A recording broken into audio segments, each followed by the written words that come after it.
नमस्कार बंधू भगिनींनो, सनातन सत्य या आपणा सर्वांच्या आवडीच्या आध्यात्मिक यूट्यूब चॅनलमध्ये आपणा सर्व श्रद्धाळू भक्तांचे, ईश्वराच्या लाडक्यांचे व लाडक्या निंदकांचे देखील मनपूर्वक स्वागत। बंधू भगिनींनो, सनातन सत्य चॅनल तुमच्या प्रॉब्लेमवरती काम करत असतो।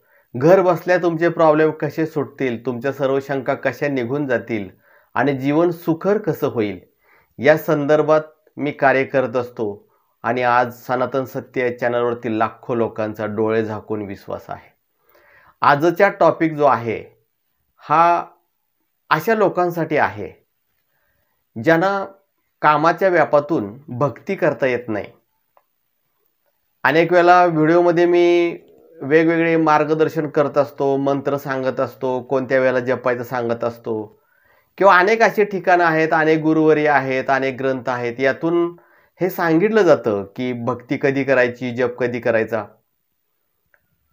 आता काल मला एका ताईंचा फोन आला, मला म्हणजे जो मी 74 नंबर दिलेला आहे त्या ताईंच्या फोनवरती फोन आला आणि मला तुम्हाला एक विशेष सांगण्यास आनंद वाटतो की तुम्ही जेवढे फोन करता, जे पण लोक फोन करता, तुमचा फोन काय आहे, तुमच्या समस्या काय आहे, तुमचा फोन कुठून आलाय, हे सर्व मला रोजच्या रोज सांगितलं जातं, हे माझ्या कानावर घातलं जातं।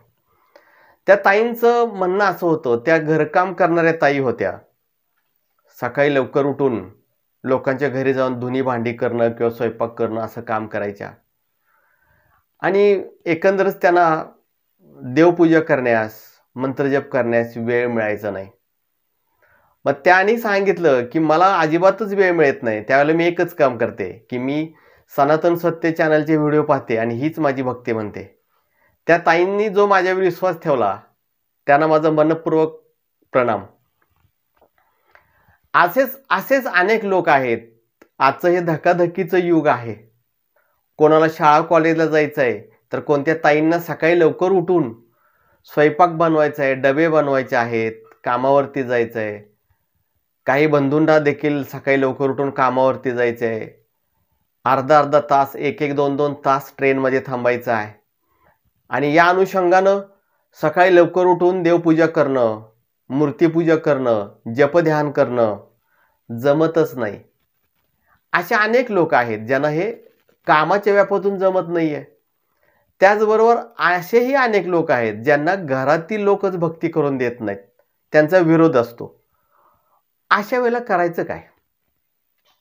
मनाला खूप रुखरुख लागलेली असते, डोळ्यात अश्रू आलेले असतात की हे परमेश्वरा, हे नारायणा, हे जगदंबा, मी तुझी भक्ती नाही करू शकत। आणि बारकाईने विचार केला तर आजच्या धकाधकीच्या युगामध्ये माणसाला जगणं मुश्किल झालेलं आहे। वाढती महागाई, घरात खाणारी तोंड, कर्ज, अशा अनेक गोष्टीमुळं कमाई करणं गरजेचं असतं आणि कमाई करत असताना सकाळी उठल्यापासून संध्याकाळी झोपेपर्यंत कष्ट करावं लागतं आणि अशा वेळेला आवर्जून भक्ती करण्यासाठी वेळ देणं शक्य होत नाही। अशा सर्व लोकांसाठी आजचं हे व्हिडिओ समर्पित आहे। बंधू भगिनींनो, तुम्हाला वेळ मिळत नाही आणि तुमच्या मनामध्ये एक रुखरुख लागलेली असते की मला देवाची भक्ती करता येत नाही, ही सुद्धा तुमच्या मनातील ही रुखरुख, तुमच्या मनातील ही काळजी सुद्धा सर्वात मोठी भक्ती आहे। भक्ती म्हणजे वेगळं असं काही नसतं। भक्ती म्हणजे ईश्वराला मनातून जोडलं जाणं। मूर्तीपूजा नाही करता आली तर चालेल, जप नाही करता आलं तर चालेल, ध्यान नाही करता आलं तर चालेल। ज्यांना वेळ आहे त्यांना हे शक्य आहे, ते करू शकतात। परंतु कामाच्या व्यापातून तुम्हाला हे काही जमत नसेल तरी देखील मनामध्ये कसलंही दुःख येऊ देऊ नका, कारण ईश्वराची खरी भक्ती म्हणजे त्या परमेश्वराला कधीही न विसरणं। आणि जर तुम्हाला हे जमत नाही तर तुम्हाला सर्वात सोपी पद्धत आज मी सांगतोय आणि ही पद्धत सर्व साधू संतांनी सुद्धा अवलंबिली होती आणि ही सर्वांची एक परफेक्ट अशी पद्धत आहे। याचा अर्थ ज्यांना वेळ मिळतोय त्यांनी हे करावं असं माझं म्हणणं नाही, त्यांनी तर हे करावंच, पण वेळ असेल त्यांनी वेगळ्या मार्गे देखील भक्ती करू शकता। ज्यांना वेळ मिळत नाही त्यांच्यासाठी हे मी सांगतोय। बघा, मला सांगा, तुम्ही ज्या वेळेला कामावरती जाता किंवा एखादं काम करता त्यावेळेला तुमच्या मनात सदैव असतं की आता कामाला जायचं आहे, सकाळी उठायचं आहे, हे तुमचं ध्यानच असतं ना. कामावरती गेल्यानंतर घरी लक्ष असतं. घरी मुलं आहेत, शाळेतनं कोण आलं का, मुलगी आली का, पत्नी आली का, पती आले का, म्हणजे तुमचं लक्ष कुठंतरी लागून राहिलंय. काम तरी करताय तुम्ही. पहा, तुम्ही स्वतः आता काही गृहिणी असतात तर भांडी घासतायत, पण भांडी घासताना सुद्धा तुमच्या डोक्यात वेगवेगळे विचार आहेत. म्हणजे तुम्ही काम करताय, पण त्या काम करत असताना देखील कोणाशी तरी जोडला गेलाय. कधी पतीचा विचार मनामध्ये आहे, कधी पत्नीचा विचार आहे, कधी मुलांचा, कधी प्रॉब्लेमचा, काही ना काही डोक्यात असतं. जर का काम करत असताना तुम्ही ईश्वराशी जोडला गेला तर ते काम देखील रामामध्ये परिवर्तित होईल. अनेक लोक असे आहेत जे म्हणतात की आम्हाला हॉस्पिटलमध्ये काम करावं लागतं, बाळंतपणाच्या वॉर्डमध्ये काम करावं लागतं, पाळणुखी जमत नाही. No problem.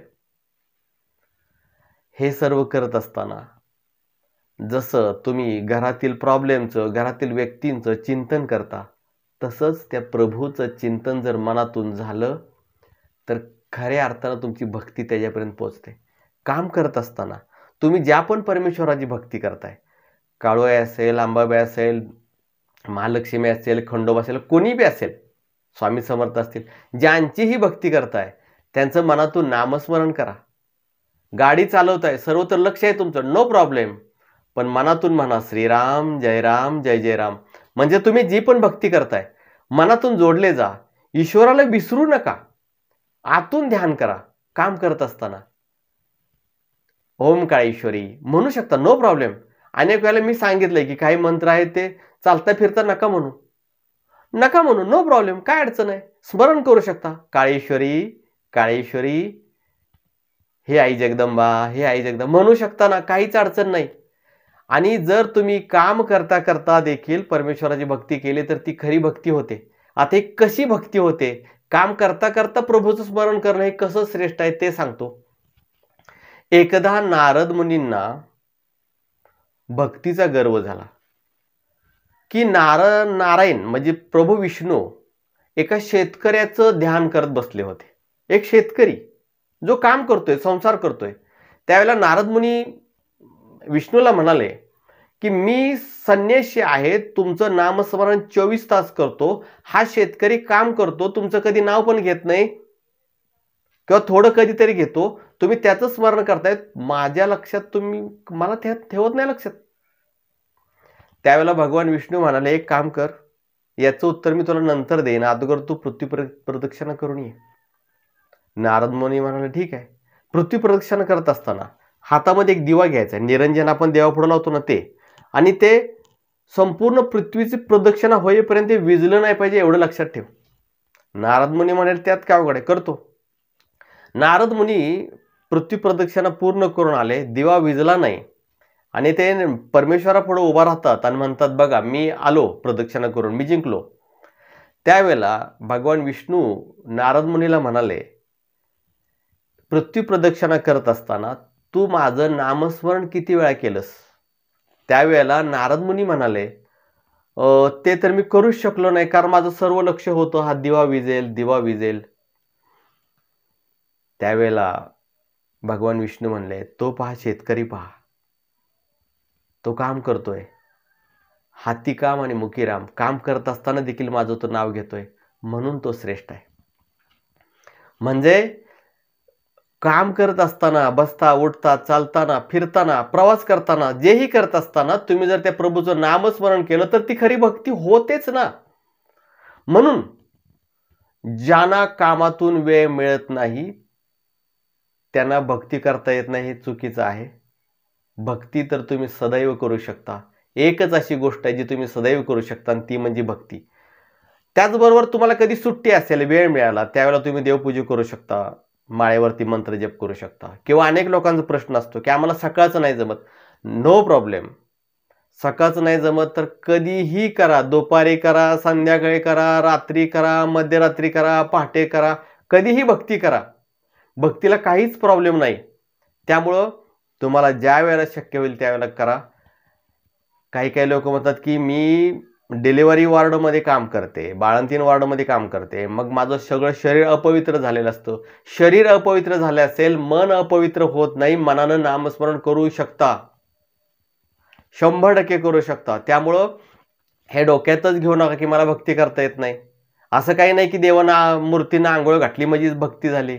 ती षोडोपचारी पूजा असते. खरी भक्ती तर अंतःकरणातून प्रकट होते. म्हणून असं काही मनात घेऊ नका. त्याचबरोबर जूनमध्ये आपलं ध्यानधारणा योग शिबिर आहे. ज्यांना रजिस्ट्रेशन करायचे त्यांनी या नंबरवरती ताबडतोब करा. आपण माझ्या चॅनलमध्ये नवीन असाल तर चॅनलला जरूर सबस्क्राईब करा. सबस्क्राईब करत असताना ऑल या शब्दात शेजारी घंटेचे बटन दाबा.